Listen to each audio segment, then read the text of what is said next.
The crowns are far too high, they don't fit, or your patients don't feel comfortable with their new teeth even after several adjustments. Your dental lab did a great job as long as you were placing titanium implants, but now, as you switch to ceramic implants, you're always having some trouble with the restorations, and you even start to fear that eventually your reputation could suffer if it goes on.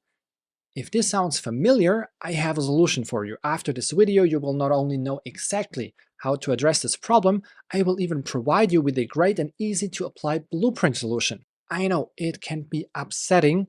You've perfectly placed the ceramic implant, had a great healing phase, beautiful soft tissue. You did your prep, your scan, your impression, then the final day comes, you're getting the restoration from your lab, you try it in and it doesn't fit again. So it's too tight or too loose or it rotates. The occlusal contacts are way too high, and even after reducing them several times and destroying the entire occlusal shape, your patient doesn't feel comfortable with their new crown, which meanwhile looks more like a deformed potato than a tooth. But relax, I've been through this like you and so many other fellow dentists, so you're for sure not the only one to experience such difficulties, especially in the beginning after switching from titanium to zirconia implants. Zirconia has its own rules, like I always tell you, but you won't solve this issue by simply changing to another lab. I mean, it could improve things a little just by accident, but usually most of the dental labs simply don't know the small but yet important differences in restoring ceramic implants. There are only a few ceramic experts on the market yet. That's why this topic, this niche, is so promising and offers such a great opportunity on the one hand, if done right, but on the other hand, being a pioneer also involves some pioneer work and teaching for your coworkers. Makes sense, doesn't it? So in order to get you good results and not having your precious reputation destroyed, although you've done everything right, you need to educate your dental lab about the subtle differences and what they have to pay attention to when they are manufacturing your ceramic restorations. If you're the best but only one with expert knowledge, and the second part of your prosthodontics team, the dental technicians, are not experienced in this topic, it can work. But this education part is most likely something that you have to do, as you are a pioneer amongst the commodity customers the dental lab would serve on a regular basis. And with all due respect, I mean this in no way disrespectfully towards the dental technicians or other dentists. Don't get me wrong, with zirconia implants, we are simply talking about a new topic where there are special considerations to take into account. But if you do it properly, you only have to do it once. So firstly, you need to provide them with some crucial and simple to apply instructions regarding some parameters which take the material characteristics of zirconia into consideration, and you will see instant improvements, reducing the repetition work to almost zero. And secondly, you have to establish a clear line of communication with your dental lab. If changes and adjustments are necessary, your lab needs to know exactly in which manners these changes have to be applied. Are their crowns constantly too high? They might have to play with the occlusal offset a bit.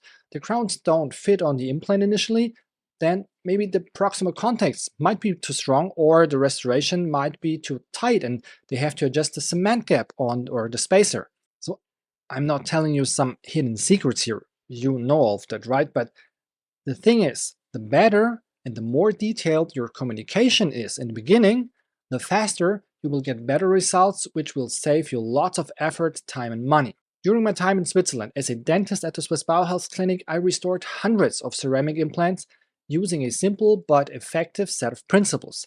And I was teaching these very same principles in numerous courses to fellow dentists from all over the world. So those are the three most important issues you have to figure out with your dental lab. So number one is the cement gap. On the one hand, you want a proper fit of your crown, of course, but it shouldn't be too tight. We don't want and don't need any friction, because friction can apply unwanted forces to your implant, causing problems on the long run. As zirconia is such a hard and strong material, it conducts all kinds of pressure very well, and your patient will feel uncomfortable if the restoration doesn't fit. Number two is the occlusal height, With zirconia, we don't have any flexibility, no twisting, no bending, and no shock absorbing buffer effect. So you and your lab have to anticipate the intrusion of the neighboring natural teeth. This changes, of course, depending on if we have a single implant between natural teeth or if we have several implants with splinted or separate crowns next to each other. And number three, it's where to place the contacts on top of your restoration exactly. This is crucial for your long-term stability, that the occlusal contacts are in the right spot.